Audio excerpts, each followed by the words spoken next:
আল্লাহ তাআলা আমাদের জন্য এমন দুটি মৃত প্রাণী হালাল করে দিয়েছেন যা জানলে আপনার ধারণাই বদলে যাবে।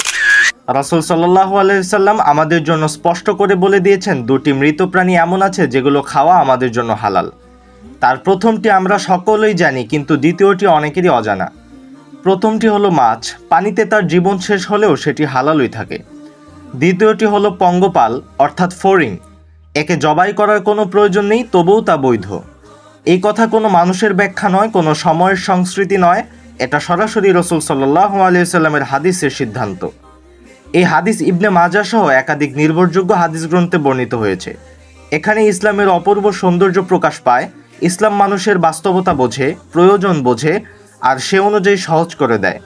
ইসলাম মানুষকে সংকীর্ণতা শেখায় না, শেখায় ভারসাম্য। তাই হালাল আর হারামের বিষয়ে নিজের ধারণা দিয়ে নয়, ফতোয়া নয়, চলুন কোরআন ও সুন্নাহকে আমাদের একমাত্র মানদণ্ড বানাই।